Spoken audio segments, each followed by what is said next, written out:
Baruch atah Adonai Eloheinu melech haolam, asher kireshanu bemitzvotav betzivanu, leyot or legoyim benatan lanu, et Yeshua Meshicheinu or haolam.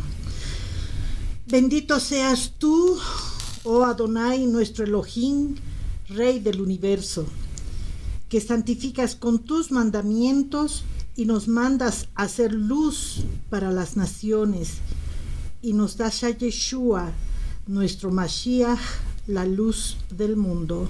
Amén. Amén.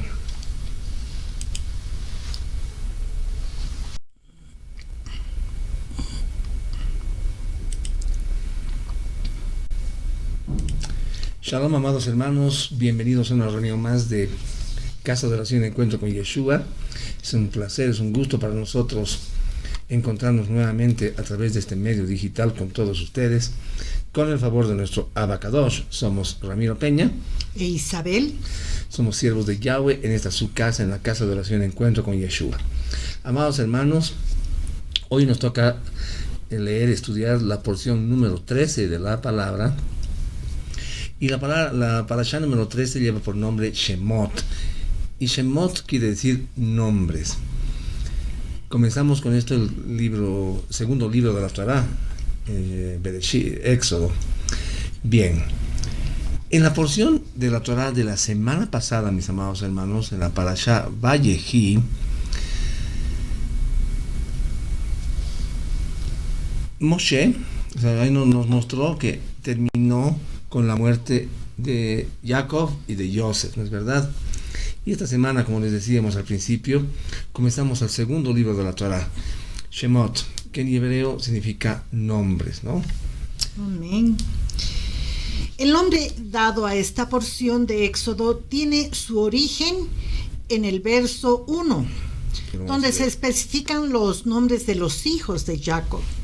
Pero ante todo en el hecho de ser la porción de la Torá donde el Altísimo se da a conocer por su nombre Yahweh a Israel, a Moisés y a Faraón. Ahora, surge la pregunta, ¿conocían los hijos de Israel el nombre del Eterno anteriormente? Sí lo conocían. Desde el tiempo de Set, la Escritura nos dice que conocían el nombre de Yahweh y además lo invocaban. Anoten estos versículos, no los vamos a ver ahorita, pero en Bereshit, en Génesis 4:26, dice: a Set también le nació un hijo a quien llamó Enoc. Desde entonces, dice la palabra, los hombres comenzaron a llamar a sus hijos y a los ídolos con el nombre del santo bendito es, Baruch, convirtiéndolos de este modo en objetos de culto idólatra y llamándolos divinidades. Pero Abraham, Isaac y Jacob, como dice la porción, tuvieron un encuentro personal con el Eterno a través de su nombre El Shaddai, el Todopoderoso. ¿Qué quiere decir? Elohim es suficiente. Elohim, el Todopoderoso Shaddai. En Génesis, Bereshit 35, de 9 al 11, dice: después que Jacob había vuelto de Padarán, Elohim se le apareció otra vez y lo bendijo. Elohim le dijo: tu nombre es Jacob, pero ya no te llamarás Jacob, tu nombre será Israel. Así que él le puso por nombre Israel. Además, Elohim le dijo: yo soy el Shaddai, sé fructífero. Amén. Y multiplícate, naciones. Ciertamente un cajal, asamblea de naciones, saldrá de ti. Reyes descenderán de ti. Amén. Es que, hermanos, el Shaddai es uno de los nombres de nuestro Abacadosh, el Todopoderoso, quien representa una manifestación de Elohim que un humano puede ver y además estar seguro. La palabra Shaddai, mis hermanos, habla de, en hebreo se dice Tzimtzum. ¿Qué quiere decir Tzimtzum? Quiere decir reducción de Adonai, es decir, mediante el cual Yahweh toma forma de hombre para revelarse a sí mismo. Entonces la palabra Shaddai literalmente significa pecho, ya en el Strong, y vendría a representar un lado femenino de Hashem. Abraham vio esta manifestación de Dios y además vivió esa manifestación. Esta presencia visible de Elohim, de El Shaddai, más adelante es confirmada que fue la presencia que visitó a Abraham, Isaac y Jacob, como nos dice Éxodo 6:2-3. Elohim habló a Moshe. Él le dijo: yo soy Adonai. Yo me aparecí a Abraham, Isaac y Jacob como El Shaddai, pero con mi nombre esencial no me di a conocer a ellos. Amados hermanos, si nos damos cuenta, la presencia visible se identifica como El Shaddai, como el Dios omnipotente. Amén. Quien puede hacer todo hasta aparecer.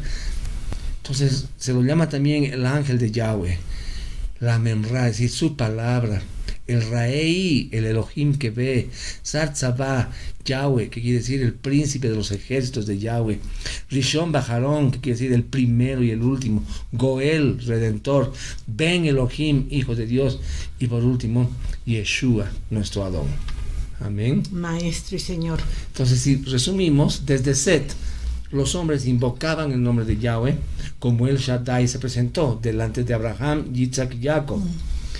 En esta porción de la Torá, Elohim revelará a Moshe su verdadero y santo nombre, Yahweh, Yud Het Vay Hei. De nuevo entonces el nombre con el que será conocido para siempre. Y eso lo leemos en Shemot 3 del 14 al 15. Aquel que dijo y el mundo fue, que habló y todo existió, y dijo Elohim a Moshe: así dirás a los hijos de Israel: Eyeb hacer Eyeb, seré el que seré. Así les dirás a los hijos de Israel: Eyeb, el que seré, me ha enviado a vosotros. Y Elohim además dijo a Moshe: amén. Así les dirás a los hijos de Israel: Yie, quien seré, Haya, quien fue, Ve y Jove, quien es, el Elohim de vuestros padres, el Elohim de Abraham, el Elohim de Isaac y el Elohim de Jacob. Me ha enviado a vosotros. Este es mi nombre por siempre y este es mi memorial para todas las generaciones. Amén, Baruch Hashem. Alabado seas tú, Yahweh bendito. Israel hasta entonces no había experimentado, mis hermanos, la plenitud de su nombre, porque solo habían conocido a un Elohim como creador y proveedor. Pero Él es un Elohim de promesas. Pero los hijos de Israel que nacieron en Egipto conocerían ahora a Yahweh, no solo como cumplidor de promesas, mis hermanos, sino también como libertador, misericordioso, redentor, que va a estar presente con ellos y también se va a manifestar como su esposo, el esposo de la novia de su pueblo. Amén. Es importante aclarar que los diferentes nombres con que se puede experimentar la presencia del Padre son atributos de Yahweh, pero su nombre eterno y memorial es Yahweh. Yud Hei Bab Hei en hebreo, ¿no? Tetragramatón. Tengamos entonces, hermano, en cuenta que el pueblo de Israel en Egipto conocía el nombre de Yahweh, pero no había tenido contacto con su presencia y nunca habían experimentado los atributos de su nombre. Tampoco conocían la tierra prometida, ya que llevaban 400 años en el exilio. Esta parashá describe el sufrimiento de los israelitas bajo la esclavitud de los egipcios, el nacimiento de Moshe y su milagrosa salvación desde el río Nilo. También describe su llamado a liberar a Israel y su encuentro con el faraón. Amén, hermanos. Con esta pequeña introducción queremos motivar sus corazones, que nuestro Abba abra su entendimiento, abra los ojos espirituales, sus oídos espirituales, abra su corazón para que podamos escuchar lo que nuestro Abba Kadosh hoy nos quiere enseñar en esta segunda porción. Primera porción del libro de Éxodo, pero el segundo libro de la Torá que estamos comenzando a estudiar. Entonces, mis amados hermanos, pónganse cómodos que ya comenzamos. Amén. Y alegres porque vamos a entrar en la presencia del Santísimo. Así es, amén. Entonces nos vamos a ir directamente a la Torá, y la Torá nos habla en el capítulo 1 de Shemot. Vemos ahí, deben ver las pantallas, Shemot, nombres. y está la referencia bíblica. Bueno, vamos a comenzar la lectura en el versículo 1 hasta el versículo 7. Estos son los nombres de los hijos de Israel que fueron a Egipto junto con Jacob, su padre, cada hombre con su familia. Rubén, Shimeón, Leví, Yehudá, Yisahar, Zebulún, Benjamín, Dan, Naftalí, Gad y Asher. Todos contados había 75 almas nacidas de Jacob.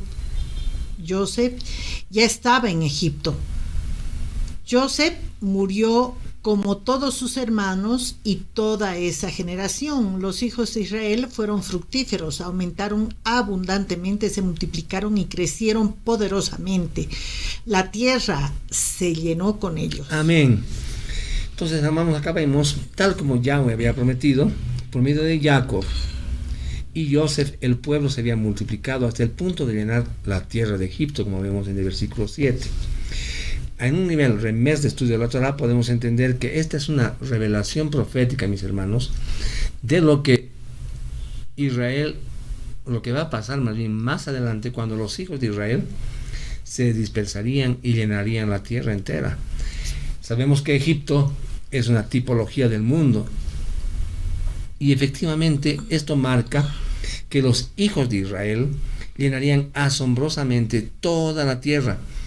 La palabra poderoso en hebreo se dice atzam, y está en el Strong 6105, que quiere decir fuerte, poderoso, mayor, valiente, y además está acompañada de la palabra meod en el Strong H3966, que quiere decir, esto es bien interesante, en gran manera, grandemente, hasta no poderse contar, mayor, mucha, muchísima, mucho más, muy numeroso, sobremanera, sumamente, entre otras definiciones, ¿ok? Meod.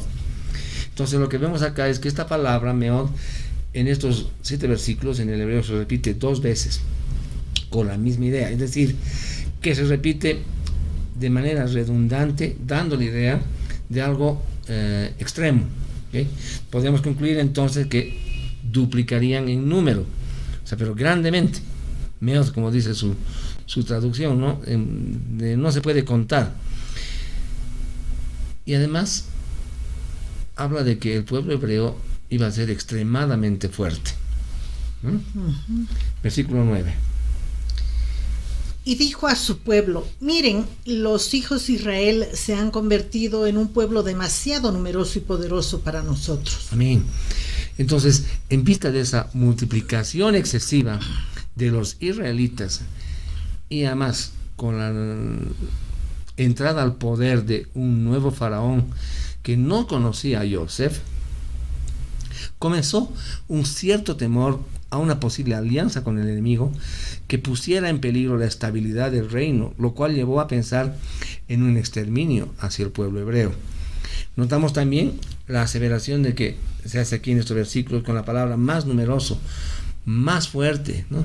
Vemos ahí demasiado numeroso y poderoso, dice el verso 9, ¿no?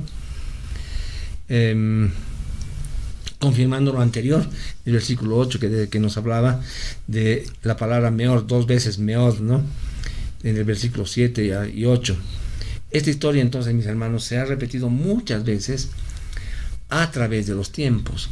Siempre ha existido un espíritu antisemita que ha llevado a cometer las más grandes atrocidades que conocemos, ¿no? Contra el pueblo escogido de Yahweh. Lo triste es que ha sido expuesto a un nivel excesivo en algunas corrientes del cristianismo, ¿no? Podemos citar, por ejemplo, las grandes cruzadas, la obra de Martín Lutero, lo que escribió sobre los judíos y sus mentiras. Si ustedes pueden conseguir ese libro y leer el capítulo 11, yo se lo voy a mandar, si no, van a ver estas aseveraciones, ¿no? Uno de los argumentos es que los judíos mataron a Cristo, como siempre hemos hablado, ¿no es verdad? Y por eso les sobrevendrían tantos, pero tantos males. La pregunta es ahora, ¿a qué Cristo negaron en Egipto? o en el reino de Susa, en la época de Esther y Mardoqueo. Eso también tendríamos que estudiarlo, ¿verdad? Vamos a preparar una palabra sobre eso. Versículo 12. Pero mientras más los egipcios los oprimían a ellos, tanto más se multiplicaban y crecían, hasta que los egipcios llegaron a temer a los hijos de Israel. Amén, amén. Aunque las circunstancias, hermanos, sean difíciles y adversas, Yahweh siempre cumple su palabra. Además, esto muestra que mientras más el enemigo quiera exterminarnos, más nos vamos a multiplicar. Amén. Amén. Y es que nunca van a poder eliminar la simiente de Abraham de la faz de la tierra, que somos nosotros. Proverbios, Mishle 19:21 dice: hay muchos pensamientos en el corazón del hombre, pero el consejo de Yahweh es para siempre. Amén. Amén. Bueno, me voy a adelantar hasta el versículo 17. Ustedes lean los anteriores, por favor. Sin embargo, las parteras eran mujeres temerosas de Elohim.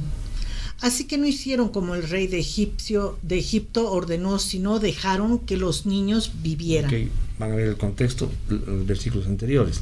Pero una de las maneras de controlar el crecimiento, hermanos, de una población es controlando, sabemos nosotros, el control de la natalidad, la tasa de natalidad, más bien dicho. Eso fue lo que quiso implementar Faraón. Pero las parteras de Israel sabían que eso era contra la Torá de Yahweh y que el mandamiento era multiplicarse y llenar la tierra. Recuerdan Bereshit, ¿no? Muchas veces, hermanos, nos vemos en encrucijadas como esta. Debemos decidir si obedecemos a los hombres o a Yahweh. Si obedecemos a los hombres, recibiremos recompensa de hombres, porque el hombre pasa y pronto se olvida, ¿no es verdad? Tehilim, Salmo 103, 15 y 16 dice: si los días del ser humano son como hierba, él brota como flor en el campo, pero el viento pasa y perece, y su propio lugar no lo conoce más. Somos pasajeros, mis hermanos, totalmente pasajeros. Mateo 10:41 nos dice, están anotando estos versículos, ¿no?, para que los revisen nuevamente. Mateo 10:41 nos dice: cualquiera que recibe a un profeta porque es profeta, recibirá la misma recompensa que el profeta. Y el que recibe a un tzadik porque es un tzadik, recibirá la misma recompensa de un tzadik, amados. Amén. Pero entonces, si obedecemos a Yahweh, recompensa de Yahweh vamos a recibirnos, ¿verdad? Y esto de verdad no pasa ni se olvida. Deuteronomio 28, 1 y 2 dice: si escuchas atentamente, estos versículos los hemos leído siempre, ¿no? Si escuchas atentamente a lo que Yahweh tu Elohim dice, observando y obedeciendo todos sus mitzvot, sus mandamientos que yo te estoy dando hoy, dice la palabra algo hermoso: Yahweh tu Elohim te levantará por sobre todas las naciones de la tierra, y todas las siguientes bendiciones serán tuyas, nos dice, además, amén, en abundancia. Amén. Amén. Si tú sabes lo que Yahweh tu Elohim dice. Ahora, hermanos, con este versículo, ¿a quién debemos obedecer? ¿Al hombre? ¿A Yahweh? ¿A quién obedecerías tú? A Yahweh, obviamente. Ok, continuemos. 20 y 21. Por lo tanto, Adonai prosperó a las parteras, y el pueblo continuó multiplicándose y creció muy poderosamente. En verdad, porque las parteras temían a Adonai, él las hizo fundadoras de familias. Amén. Hermanos amados, Yahweh siempre recompensa a sus siervos obedientes. Ninguna ganancia de este mundo es comparable con las ganancias que obtendremos en el siglo venidero, cuando se manifieste Yeshua. Entonces, nunca desobedezcamos a Yahweh por nada que nos pueda ofrecer el mundo, ¿no? Amén. Amén. 22. Entonces Faraón dio esta orden a su pueblo: todo niño que nazca, échenlo al río, pero dejen que las niñas vivan. Amén.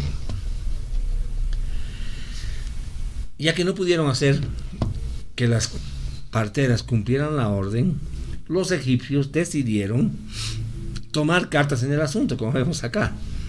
Esta nueva estrategia consistía entonces en hacer desaparecer a todos los varones, niños, ¿no?, puestos que estos serían en el futuro los que habrían de ser los guerreros del pueblo.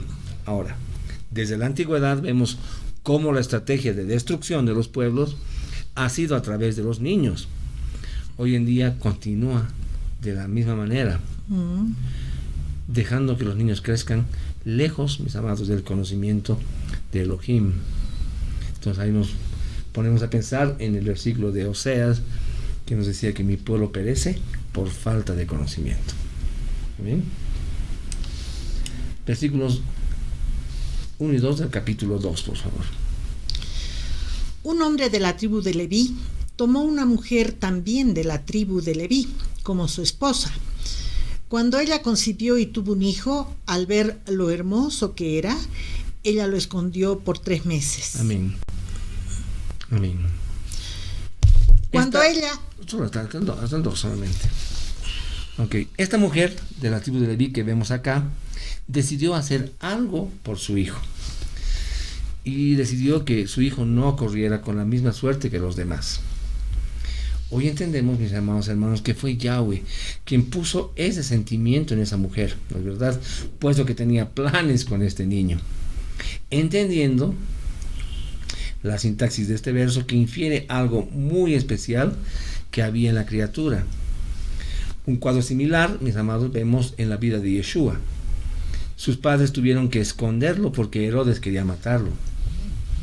De la misma manera, este mandó a matar a todos los niños, ¿no?, de esa región.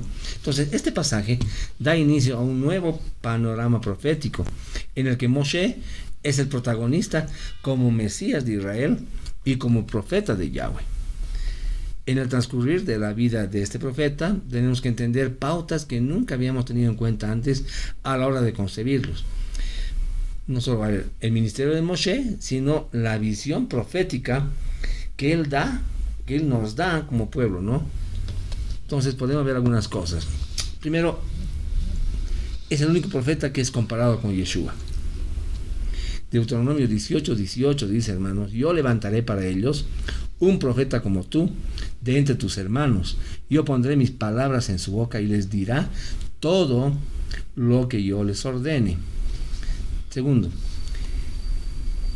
Moshe es destinado a muerte desde su nacimiento, igual que ocurrió con Yeshua.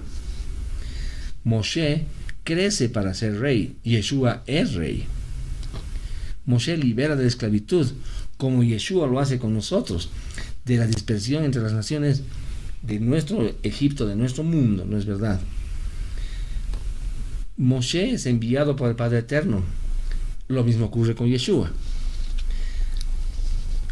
Moshe muere antes de ingresar a la tierra prometida, a la tierra de la promesa. Yeshua muere para que nosotros ingresemos a la tierra prometida, a la descendencia de Abraham. Acontecimiento, mis hermanos, que aún seguimos esperando. Amén. Amén. Verso 3, ahora sí, chavalita. Cuando ella no lo podía esconder más, tomó una cesta de papiro, la cubrió con barro y brea, puso al niño en ella y la puso entre el carrizo en la orilla del río. Amén. Entonces, pareciera que la situación estaba empeorando, pero esta mujer no se dio por vencida, sino que siguió luchando por la vida de su hijo. Acá un punto bien importante, bien interesante en esta palabra es esa palabra que dice brea, ¿no? Y brea. La brea es un compuesto derivado, dice, de la destilación de algunos alquitranes y materiales orgánicos, principalmente del carbón y de maderas. Este mismo compuesto, esta brea, también fue mencionada en el libro de Bereshit, en el capítulo 6, verso 14, que también lo vamos a leer más adelante, como el impermeabilizante usado para el arca de Noah. ¿Recuerdan? Ya lo hemos estudiado antes, ¿no? Y brea tiene el número Strong 3724, que se dice kofer o kafar, respectivamente, y quiere decir cubrir, expiar o condonar. Expiación, limpiar, propiciar, purificar. Entonces, amado hermano, resulta que estas palabras están directamente relacionadas con la palabra propiciatorio, pues posee la misma raíz caporet, o sea, que cubría el arca sagrada. era un lugar de expiación de los pecados en el tabernáculo. ¿Amén? ¿Por qué? ¿Por qué tanto énfasis en estos detalles de expiación de los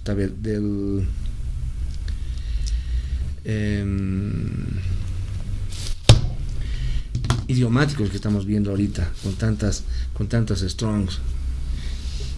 La respuesta es muy simple, mis hermanos y hermanos. En el camino de las raíces hebreas corresponde a la necesidad que tenemos de conectar cada detalle de la Torah con los acontecimientos de nuestro Mashiach Yeshua y su plan redentor para las 12 tribus de Israel.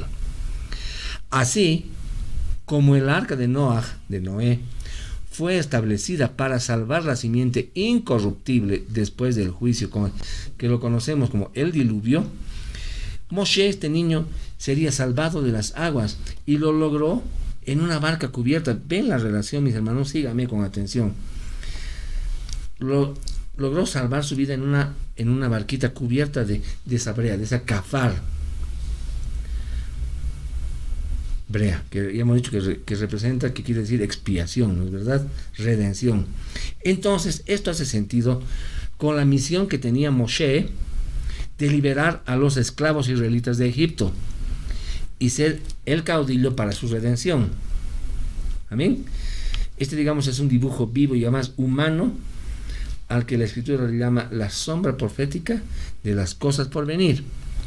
Pero sigamos a ver, cruzando esta información profética que es muy interesante, con el único propósito de que nuestra mente se llene de conocimiento pleno de nuestro Abacadosh, mis amados hermanos. Proverbios 25:2 dice: gloria de Dios es encubrir un asunto, pero honra es escudriñarlo. Entonces es por esta razón que nos gusta meter más adentro, en un nivel más profundo de estudio de la Torah. Entonces, al interrelacionar, hermanos, esta información con la vida ministerial de Moshe, vemos paralelismos realmente sorprendentes de cómo las palabras en hebreo fueron las fichas, hermanos, que mantuvieron el rompecabezas armado, digamos, de alguna forma, hasta la llegada de la redención final, Yeshua HaMashiach. ¿Ok? Acá, como casa de oración y encuentro con Yeshua, les invitamos a analizar, mis hermanos, las explicaciones que nos da la Torah de Yahweh, y someter a su criterio y entendimientos detalles como, por ejemplo, la relación de Moshe y su hermano Aarón, que fue el primer sumo sacerdote de Israel. Aarón, es interesante, vemos que está compuesta, es una palabra hebrea que está compuesta en dos partes: A, que es una A y una H, A, y Aarón. ¿Okay? Entonces, A es hermano, se pronuncia Aj, ¿no? Aj. Y la palabra Aarón significa arca o caja, que se pronuncia Aarón, ¿no es verdad? Entonces podemos concluir que Aarón vendría a ser como, su traducción sería como el hermano del arca. Y esto realmente nos tendría que llenar de más inquietud al entender que el arca era la caja de madera de acacia cubierta de oro, donde se depositarían las 2 tablas de piedra con las 10 palabras. Entonces es un símbolo inequívoco del contrato matrimonial, la ketubá en el Sinaí. Recuerdan eso, ¿no es verdad? Entonces sabemos que Moshe fue quien recibió la alianza de parte de Elohim, de nuestro Yahweh Sebaot, convirtiéndose en un recipiente, o sea, una arca, una caja de todo el conocimiento de la Torah. Moshe, ¿no? Pues aparte de las 2 tablas, se le mostraron absolutamente todos los diseños celestiales. En Hebreos 8:5 dice: pero a los que están sirviendo es solo una copia y una sombra de las cosas originales del cielo. Pues cuando Moshe estaba listo para erigir el tabernáculo, Yahweh le advirtió: mira que hagas todo conforme al modelo que te fue mostrado en el monte. Este mismo Moshe, mis hermanos, es un personaje alegórico de Yeshua, quien también sería portador de esas palabras. junto con la profecía de que en él se le daría vida. Entonces él dice, Yeshua mismo nos dice, ¿no?, que era la palabra viva. Yohanan 1.1 nos dice, en el principio era la palabra, y la palabra era con Yahweh, la Dabar, ¿no? Y la Dabar era Yahweh. Yohanan 1.14 nos dice, la palabra se hizo carne y habitó entre nosotros, y nosotros vimos su Shejinah, su gloria. Pero también no tenemos que olvidar el propósito de este comentario, que tiene relación con la palabra kafar que estamos estudiando. Y esta palabra está reflejada en Mashiach. Consideremos que la raíz de esta palabra es la misma, o sea, de propiciatorio, ¿no es verdad? Entonces, eso nos lleva, anoten este versículo, a Levítico 16.2, cuando nos dice, Yahweh dijo a Moshe, dile a tu hermano, a Aarón, que no venga en cualquier momento al lugar Makon Kadosh, más allá de la cortina, delante de la cubierta del arca, la cual está sobre el arca, para que él no muera, porque yo aparezco, o sea, su Shejinah, en la nube por encima de la cubierta del arca. Hebreos 9.5, anoten este versículo, también dice, y sobre ella estaban los querubín, representando la Shejinah, que cubrían el arca con su sombra. Pero ahora no es el momento de hablar esto en detalle, nos dicen, ¿no es verdad? También podemos ver en Romanos 3.25, nos dice, Yahweh dio a Yeshua como capará, caporet, la misma palabra, por los pecados, por medio de la llenura de Emuná, con respecto al sacrificio de su muerte sangrienta. Y además nos dice, esto reaseguró la justicia de Yahweh. Amén. Amén. Amén. Seguiremos entonces. Una más. Primera de Juan 2.2. Vean qué cosa más bella, cuando nos habla de Yeshua. Primera de Juan 2.2, y nos dice, también él es el capará. Es esa cubierta, ¿no?, por nuestros pecados. Y no solamente por nuestros pecados, sino también por los del mundo entero. Qué cosa más bella, ¿no? Baruch Hashem. Amén. Amén. Avanzamos al versículo 11.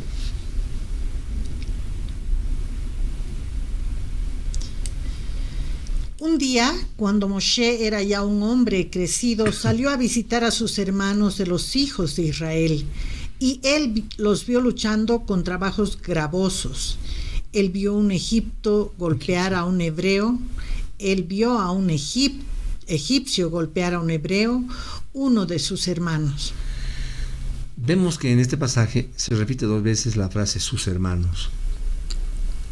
No vemos arriba, salió a visitar a sus hermanos, más abajo dice, él vio a un egipcio golpear a un hebreo, a uno de sus hermanos, ¿no es verdad? Y está hablando de los hebreos. Esto nos muestra 2 posibles interpretaciones. La primera es que Moshe siempre supo sus orígenes y por eso se sentía como parte de ellos. Y segundo, que Moshe no sabía sus orígenes, pero sentía un fuego en su ser por esa gente y no sabía cómo explicarlo. Amén. De la misma manera, hermanos, nos sucedió a muchos de nosotros. Aun cuando no entendíamos el porqué de esta afinidad con todo lo relativo a la nación de Israel, o por qué teníamos tanto interés en acercarnos a ellos, ¿no? Nos pasa exactamente lo mismo. Hay una conexión interna, ¿no?, hacia todo lo que tiene que ver con el pueblo santo. 14. Él respondió, ¿quién te nombró jefe y juez sobre nosotros? ¿Tienes intenciones de matarme como mataste al egipcio? Moshe tuvo miedo, claramente. Él pensó, el asunto es conocido. Claro, aquí podemos ver también un par de cosas. Primero, que el pecado nos resta autoridad. Cuando Moshe decide enfrentar y corregir el mal causado a su hermano, le toma un poco debido a su anterior pecado, y esto a su vez genera temor, le da temor, ¿no?, por lo que hizo. Y segundo, que Moshe no es reconocido por quien realmente es. Es decir, básicamente la primera pregunta que le hacen es, ¿qué autoridad tienes tú sobre nosotros?, ¿no? Ya que las palabras príncipe y juez aluden evidentemente a cargos de autoridad, ¿no es verdad? De la misma manera, en su primera venida, Yeshua no es reconocido entre los principales líderes religiosos, ¿no es verdad?, de su tiempo, por lo que realmente era. Al igual que con Moshe, en cierta ocasión le preguntaron con qué autoridad lo hacía, ¿no? Y eso lo van a ver ustedes, le hablo más tarde, en Lucas 22. Okay. Pasan ustedes los siguientes versículos y me voy al siguiente capítulo, por favor. Y vamos a leer versos 1 y 2 del capítulo 3. Ahora Moshe estaba atendiendo las ovejas de su suegro Yetro, el sacerdote de Madián, guiando al rebaño hacia el lado extremo del desierto al llegar al monte de Elohim, Horeb. El malaj de Adonai se le apareció en el corazón del fuego ardiente desde una zarza. Él miró y vio que a pesar de que la zarza estaba ardiendo en fuego, la zarza no se quemaba. Amén. Entonces nuevamente recordemos la palabra o la frase el malaj de Yahweh, ¿verdad? Malaj de Adonai nos hace referencia a una de sus manifestaciones visibles de Yahweh. Como vimos anteriormente, en la bendición que Jacob hace sobre sus nietos, él llama a Yahweh como el ángel que me ha rescatado. Recuerden ustedes en Bereshit 48:16. Una palabra, hermanos, que queremos exponer de forma más clara en cuanto a su alegoría es de verdad esta que dice la zarza, ¿no? Su principal característica de la zarza es que es un ramaje muy espinoso. Estas espinas están direccionadas levemente hacia adentro. ¿Ya? Es decir que si podemos meter nuestra mano entre las ramas, no hay ningún peligro. No, nuestra mano va en dirección a las espinas, digamos, ¿no? En el mismo sentido. Pero si decides regresar, si quieres sacar tu mano, ya podía salir herida, cortada, con punzados sería, ¿no? Y además por todo lado una gran cantidad de veces en la dirección de los espinos, ¿no ves? O sea, si meten su mano no pasa nada, pero si la sacan, todos los espinos se prenderían en nuestra mano. Y esto, mis hermanos, hace alusión a la manera en la que aquellas 70 almas de Israel, de las que hemos hablado hace un momento, fueron llevadas a lo mejor de Egipto en tiempos de gran hambruna. Ahora, ¿quién rechazaría tan soberana propuesta de bienestar? Pero esa fue la suave forma de ingresar en la zarza llamada Egipto. Amén. Amén. El gran problema lo tuvieron en el momento de parar de producir y luego salir con la idea de abandonar Egipto. Mediten sobre esos versículos, amados. 5. Él dijo: no te acerques más, quita tus sandalias de tus pies, porque el lugar donde estás parado es tierra Kadosh, santa. Amén, amén. Acá entonces vemos un dato también bastante interesante, puesto que en ninguna parte de las escrituras se dan instrucciones específicas de quitarse los calzados de los pies, a menos que se esté en un lugar santo. Solo hay otro momento que nos relata Josué 5:15, cuando nos dice: el comandante del ejército de Yahweh respondió a Yehoshua: quita tus sandalias de tus pies, porque el lugar donde estás parado es apartado. Y Yehoshua lo hizo. Entonces, en este pasaje se crea una relación directa entre el que habló de la zarza y este comandante del ejército de Yahweh. Es decir, no es un ángel, pues todos ellos, los ángeles, no permiten que un hombre se postre ante ellos. Entonces, ¿quién era este comandante del ejército de Yahweh? Josué 5:14 nos dice: él respondió, sino que soy el comandante del ejército de Yahweh. Yo he venido justo ahora. Y Josué cayó con su rostro en tierra y le adoró. Entonces preguntó: ¿qué tiene que decir mi amo a su siervo? Entonces, una de las aclaraciones más significativas la da el mismo contexto de charla de Josué y este comandante de los ejércitos, ¿no? Cuando dice que yo te he entregado a Jericó. Esto está en Josué 6:2. Lean ustedes, pero dice: Yahweh dijo a Yehoshua: yo te he entregado a Jericó, incluyendo sus reyes y sus guerreros. Entonces, ¿de quién está hablando? Era Yahweh mismo que estaba hablando con él. Amén. Ok. 3:6. Yo soy el Elohim de tus padres. Él continuó: el Elohim de Abraham, el Elohim de Isaac y el Elohim de Jacob. Moshe inclinó su rostro porque tenía miedo de mirar a él. Elohim. Fue tanto el resplandor de la gloria de Yahweh que Moshe tuvo temor de mirarlo. Imaginen ustedes ahí cómo si nos pasara a nosotros, ¿no?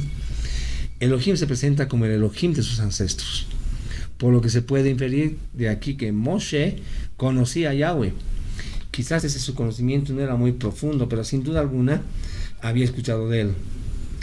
Hermanos, nosotros también estamos en el mismo proceso educativo que un día también le llegó a Moisés, a Moshe, por el llamamiento que se le otorgó, ¿no es verdad? Entonces, es realmente muy imperioso que aprendamos cada día más y más, al igual que Moshe, que tuvo ese privilegio de poder tener a Yahweh cara a cara, ¿no? Y podamos estar algún día diciendo lo que le dijo Job cuando habló en el capítulo 42, verso 5, decía: solo de oídas sabía de ti, pero ahora mis ojos te ven. Amén. Amén. Qué bello, ¿no? Amén, gloria a Dios. Gloria. 3, 14, 15. Aquel que dijo y el mundo fue, que habló y todo existió, y dijo Elohim a Moshe: así dirás a los hijos de Israel: Eye hacer Eye, seré el que seré. Así le dirás a los hijos de Israel: Eye, el que seré, me ha enviado Amén. a vosotros. 15. Y Elohim además dijo a Moshe: así les dirás a los hijos de Israel: Yeye, quien seré, Haya, quien fue, Ve y Ove, quien es, el Elohim de vuestros padres, el Elohim de Abraham, el Elohim de Isaac y el Elohim de Jacob. Me ha enviado a vosotros. Este es mi nombre por siempre, y este es mi memorial para todas las generaciones. Amén. Entonces acá vemos que Yahweh, el Eterno, nuestro Elohim, se presenta por su nombre, no por apelativos, no por títulos basados en su actuar o alguna área de su obrar, sino por su nombre propio, Yahweh, Yod, Hei, Vav, Hei. De este pasaje podemos inferir que Moshe no conocía tampoco el nombre del Altísimo, y que tampoco conocía la tradición de no mencionar este santísimo nombre, ya que tuvo que pronunciarlo delante de su pueblo para que pudiera saber que realmente Yahweh lo había enviado. Amén. Amén. Uno de los grandes problemas que tienen los traductores de las Sagradas Escrituras es el traducir algunos textos, palabras o expresiones que solo existen, hermanos, en el hebreo y que quizás no tengan un similar en los demás idiomas. Como en este caso, la expresión Eye, Asher Eye, y esto es lo que vamos a ver en esta conversación. Vamos a tratar de que el Padre de su Ruach HaKodesh nos ilumine. La explicación de este gran nombre es como decir: yo soy el que existe siempre.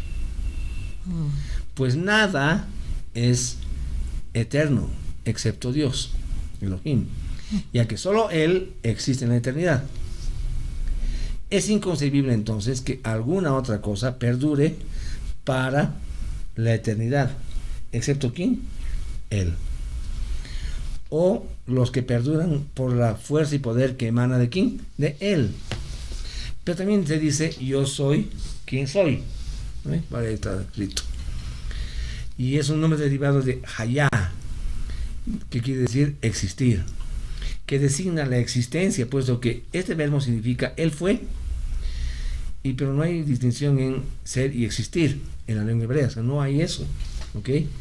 La expresión Asher, o sea, ¿quién?, también explica que Él existe, pero no por la existencia, que sería como decir el ser que es el ser. O sea, es una existencia imprescindible, que nunca fue inexistente y no lo será. Es decir, el eterno en la eternidad. Ahora, es interesante, la palabra Yahweh aparece 5.830 veces en el Tanaj, ¿ah? Lo cual es la forma hebrea que Yahweh es el tetragramatrón, Yud Hei Vav Hei, y declara la presencia de Dios. Las palabras era, es y será, entonces, hermanos, se pueden formar por sus letras raíces, es decir, pasado, presente y futuro. ¿Me van siguiendo? Entonces, todos los atributos y esencias están contenidos en el ser esencial que es Elohim. Cuando Moshe inquirió acerca del nombre, le preguntó el nombre de Dios, recibió como respuesta la contestación: yo soy el que soy. ¿No es verdad? Esto es lo que hace decir a los israelitas: yo soy, me ha enviado a vosotros. Es decir, Elohim Él es la clave de todo lo que es realidad. En la revelación de Elohim, en la zarza ardiente, la palabra aparece en hebreo, la palabra Anoji, yo. O sea, Anoji usa Elohim esa palabra de sí mismo. ¿Ok? Él dijo yo, o sea, Anoji, estaré contigo.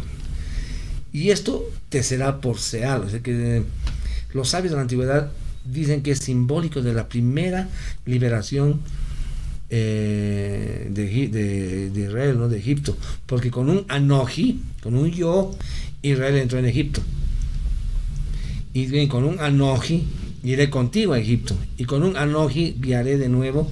Desde allí nos dice, es muy interesante. Pero también es simbólico una postrera redención cuando se habla de yo Anoji os sanaré y os salvaré en la era del Mashiach. ¿Ok? Amén. Amén. Amén, mis hermanos. A ver, ¿qué más podemos hablar de este tema? Entonces acá estamos viendo claramente que todos los otros nombres divinos son derivados y que fueron nombrados a raíz de algún acto o hecho portentoso de parte de Elohim.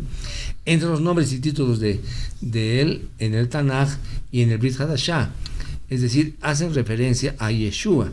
Existen alrededor de 70 nombres de Dios, todos estos nombres derivados excepto el tetragramatrón Yud Hei Vav Hei, el cual no expresa ningún atributo, sino simplemente existencia, pasado, presente, futuro, ¿no?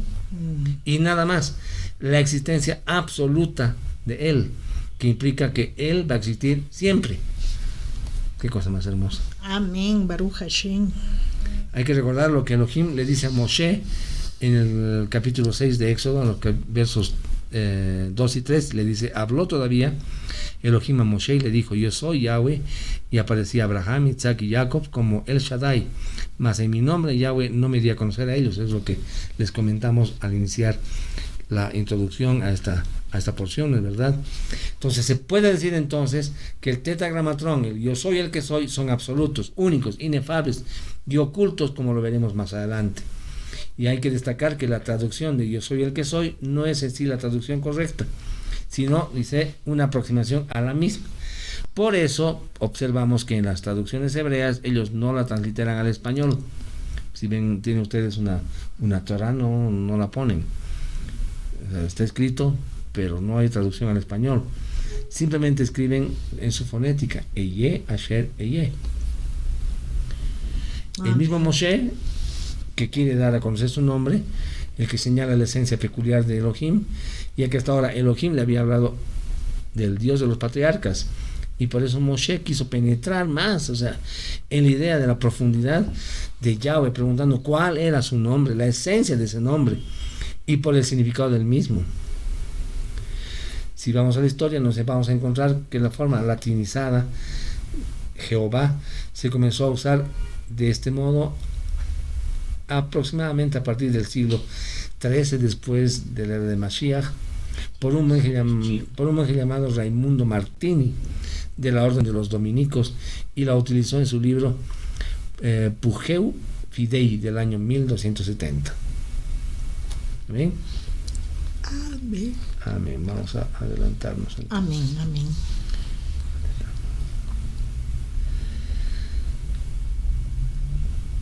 Aquí lo voy. A través de los evangelios nos encontramos a Yeshua explicando, más bien expresando esta misma palabra en situaciones especiales, mis hermanos. Y vamos a ver las palabras yo soy. Y anoten estos versículos que les voy a mandar. Voy a hacer menciones cortas simplemente a los mismos. En Juan 4:26, Yeshua dijo, yo soy el que habla contigo. Yo soy. En Juan 6:35, que nos dice, yo soy el pan de vida. El que a mí viene no tendrá hambre, no tendrá sed jamás. Está en Yohanan 6:35. Si nos vamos a Yohanan 8:23,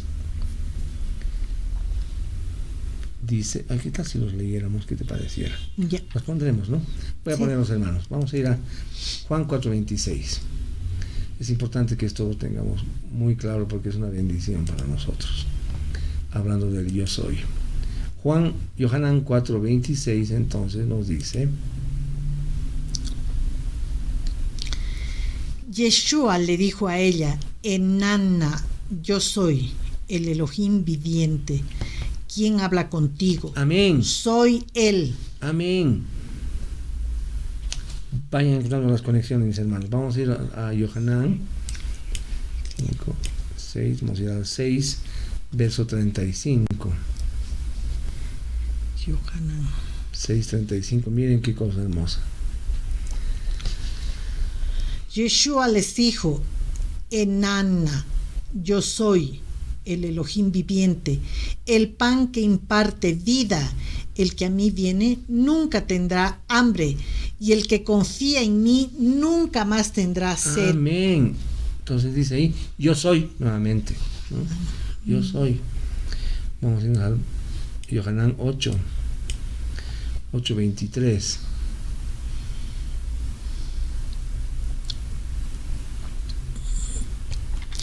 Yeshua les dijo: ustedes son de abajo, yo soy de arriba. Ustedes son de este mundo, yo no soy de este Amén. mundo. Nuevamente encontramos yo soy. Juan 8:58, más abajo. Hermoso dedicarse en esto. Ok, ¿va? Yeshua les dijo: verdad eterna les hablo, antes que Abraham naciera, Ena Itai, yo soy el que soy. Amén. Amén. Juan 9:5, vamos a ver. Mientras estoy en el mundo, soy la luz del mundo. Amén. Nuevamente, yo soy la luz. Juan 10:36. Juan 10:36. Yohanan 10:36, vamos a leer ahora. Están diciendo al que el Padre apartó como Kadosh, como santo, y envió al mundo. Blasfemas, porque te dije, yo soy el Ben Elohim. Amén.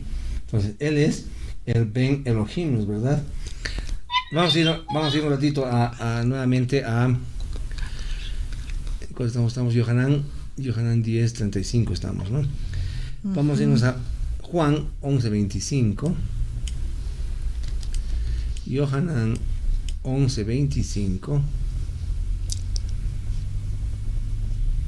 Yeshua le dijo: Enana, yo soy el Elohim viviente, la resurrección y la vida. Amén. El que confía en mí, aunque esté muerto, vivirá. Amén. Yo soy, nuevamente, el Elohim viviente. Yo soy. Amén. Vamos a irnos a Apocalipsis.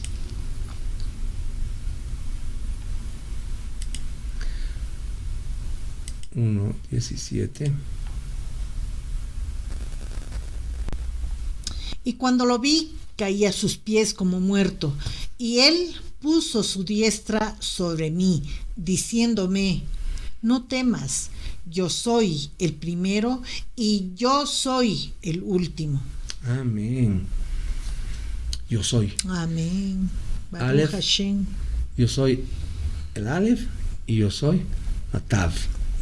El principio Aleph Tav. y el final. Amén. Amén. Ahora sabemos que Elohim, mis hermanos, tiene sus secretos, ¿no? Y eso se lo ve en Deuteronomio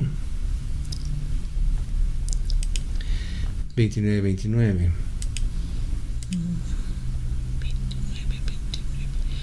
Las cosas que están escondidas pertenecen a Adonai, nuestro Elohim. Pero las cosas que han sido reveladas nos pertenecen a nosotros y a nuestros hijos para siempre, para que podamos observar todas las palabras de la Torá. Amén. Hermano, vemos acá la gran relación que hay entre el tetragramatón, entre Yud Hei Vav Hei, yo soy el que soy, y las expresiones de Yeshua en el yo soy. ¿Están de acuerdo? Que están registradas en los evangelios, donde se anuncia claramente lo absoluto de Elohim, sin mostrar ningún atributo, solo su esencia, es decir, yo soy. Amén. Amén. Ok, amén. Volveremos a la Torah. Ya, estamos avanzando.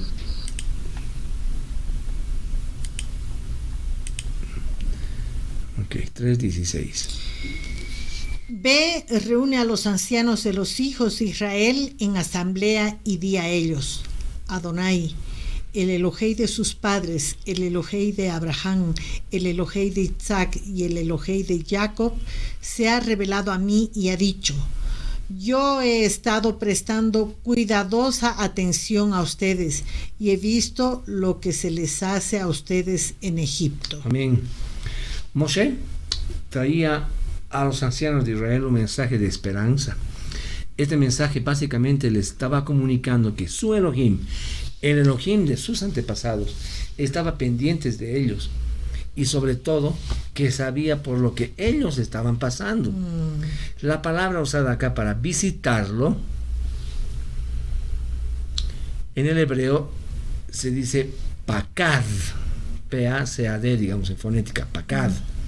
Está en el Strong hebreo 6485 y significa visitar, supervisar, etc. Pero, hermanos, lo más maravilloso es que esta palabra se repite 2 veces, también de manera redundante, por lo que nos da la idea de que no solo sabía por saber, sino también por actuar, que el mensaje le anunciaba el pueblo que Yahweh haría que pronto terminara esa opresión y los llevaría a la libertad. Amén.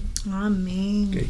Ustedes por favor terminan de leer el capítulo 3, vamos a saltar al capítulo 4, verso 12.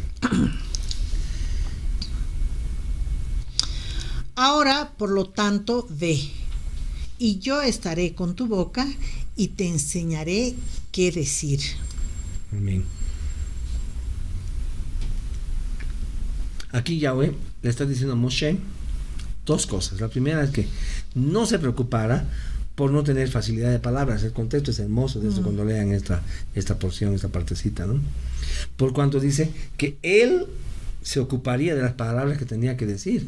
¡Wow! ¡Qué cosa más hermosa! Como hace con nosotros cuando estamos leyendo su bendita Torah.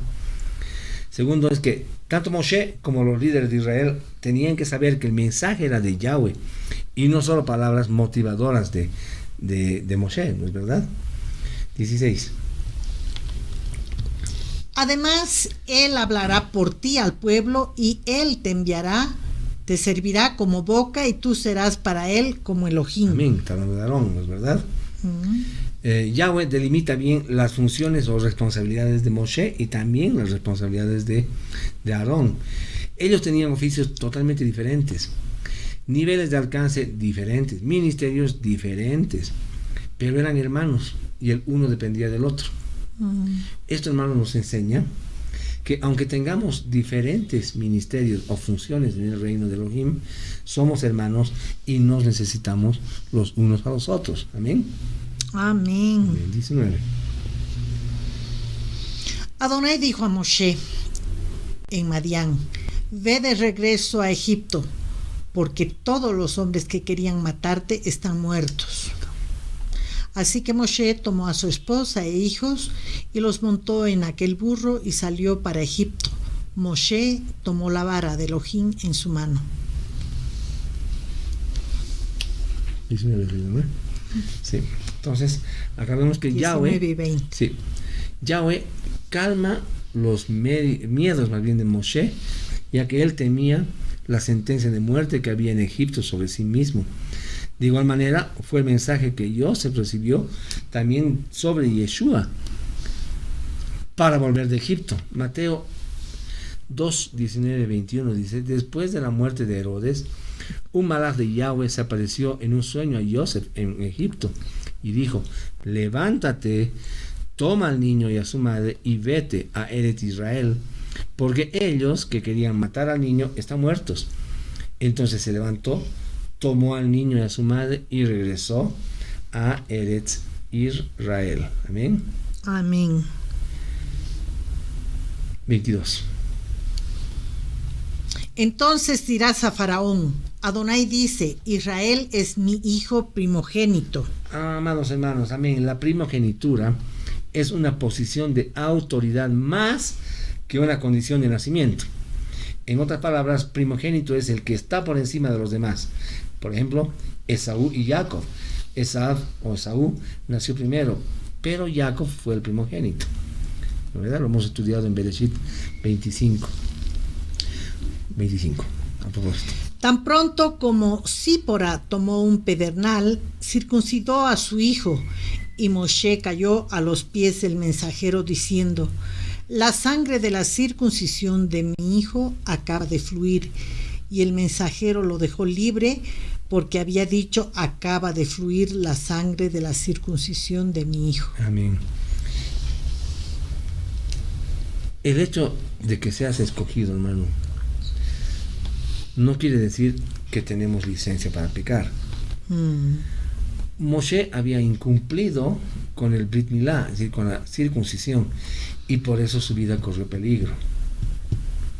Pero gracias a Yahweh, que levanta esposas que son ayuda idónea para el hombre, de no haber sido por Tzipora y su visión espiritual, hubiese sido un final catastrófico para Moshe.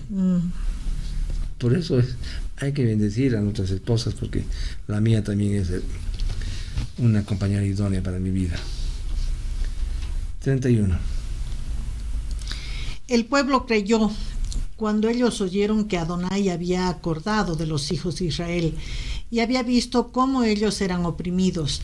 Ellos inclinaron sus cabezas y adoraron. Amén. Acá vemos entonces un destello de esperanza que brilló en el corazón de los hijos de Israel, cuando supieron que Yahweh se había acordado de ellos. De la misma manera, hermanos amados, pasa cuando se les comunica a los hijos de Israel que están esclavizados hoy, en la actualidad, todavía en Roma, que su Elohim se acuerda de ellos y que Él no olvida su pacto y promesas para su pueblo. Amén. Amén. Okay. Entramos al último capítulo, ya estamos por terminar. Vamos a ver el verso 1. Después de eso, Moshe y Aarón vinieron y dijeron a Faraón: aquí está lo que Adonai, el Elohei de Israel, dice: deja ir a mi pueblo para que ellos me celebren fiesta en el desierto. Amén. La petición de Yahweh era directa. Él estaba solicitando la liberación de Israel con un propósito claro y además bien definido, para que fueran ¿a qué? A rendirle adoración, mis hermanos amados. Yahweh estaba librando a su pueblo para establecer un reino de sacerdotes y gente santa. Más adelante, cuando estudiemos Shemot capítulo 19, Éxodo 19, verso 5, vamos a ver algunas cosas más hermosas, ¿no? Pero leeremos, nos adelantaremos. Vamos a ir a Shemot 19. Estamos por terminar. Un poquito de paciencia. 5 y 6. Ahora pues, si en verdad escuchan mi voz y guardan mi pacto, serán para mí un tesoro bien amado, más que todos los pueblos, porque mía es toda la tierra. Amén. Y ustedes serán un reino de Kohanim para mí, una nación apartada. Estas son las palabras que tienen que hablar a los hijos de Israel. Amén. Y veamos qué más nos dice Apocalipsis.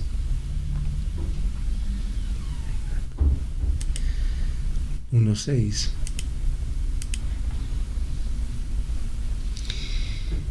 Por él somos un reino, esto es Kohanim para Adonai, su Padre. A él sea la gloria y el dominio por siempre y para siempre. Amén. Amén. Retornemos a la Torá. Éxodo 5, 3. Pero antes de eso, de igual manera, mis hermanos, queremos dejarte una medida de entendimiento acerca de la vida de un creyente que verdaderamente ha sido liberado de la esclavitud de Roma. Y es que es un creyente que no celebra las fiestas del mundo, sino que celebra las fiestas de Elohim, del Eterno, de Adonai. Así vas a ser un hermano amado para él, un hijo amado para Adonai. Pero si no lo haces, entonces vas a continuar bajo esa esclavitud, y Egipto, el faraón, el tirano faraón, sigue en ti. Entonces la recomendación es que salgan de Roma, mis amados, salgan de Roma, ¿no? Ahora que conocemos este camino hermoso que el Padre nos está revelando, que son retornar al principio, a las raíces antiguas, ¿no es verdad? Al camino antiguo. 5.3. Ellos dijeron: el Elohei de los hebreos se ha encontrado con nosotros. Por favor, déjanos ir la jornada de 3 días dentro del desierto para que podamos sacrificar para Adonai nuestro Elohei. De lo contrario, Él nos golpeará con plaga o con la espada. Amén. Entonces no existe nadie que haya estado contra Israel que no haya pagado serias consecuencias, ¿no es verdad? Amén. Es por eso lo que Moshe, Aarón y Aarón le advierten a Faraón son de las consecuencias que traería consigo impedir la salida de Israel de Egipto. Bueno, les voy a pedir que ustedes sigan con la lectura hasta el verso 19, y nosotros vamos a leer, Isabelita va a leer 20 y 21, y un par de versículos más y estamos acabando. Según se retiraban de Faraón, se encontraron a Moshe y Aarón parados por el camino. Ellos les dijeron: que Adonai los mire y juzgue de acuerdo, porque ustedes nos han hecho totalmente aborrecibles a los ojos de Faraón y sus sirvientes, y ustedes han puesto una espada en las manos de ellos para matarnos. Amén. Hermanos, no hay victoria sin lucha, no hay bendición sin prueba. A veces Yahweh permite que la situación se haga difícil para entonces mostrarnos su poder. Es algo hermoso esto. En cierta ocasión, Yeshua y sus talmidim se encontraron con un ciego. Leeremos ese versículo más. Está en Juan 9, 1 al 3.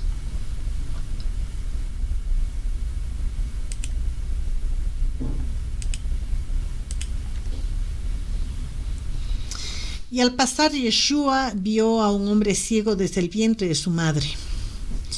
Sus talmidim le preguntaron: Maestro nuestro, ¿quién pecó, este hombre o sus padres, para que naciera ciego? Yeshua respondió: su ceguera no es causada por sus pecados, ni por la de sus padres. Sucedió para que las obras de Elohim aparezcan en él. Amén. Amén. Baruch Amén. Hashem. Sí. Amén, amados hermanos.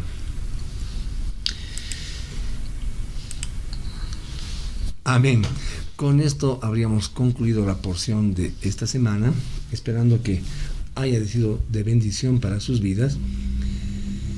Le rogamos a Elohim que nos permita encontrarnos nuevamente, si está en su voluntad, el siguiente Shabbat, para continuar con el estudio de su maravillosa y bendita Torah. Entonces, mis amados hermanos, que Hashem los bendiga grandemente, que su Espíritu Santo, su Ruach HaKodesh, esté con ustedes durante toda esta semana, iluminándolos, guiando sus pasos, su palabra no se aleje de sus corazones, léanla, medítanla de día y de noche, como les recomendó Yahweh a Yehoshua, a Josué, y será con nosotros hasta el próximo Shabbat.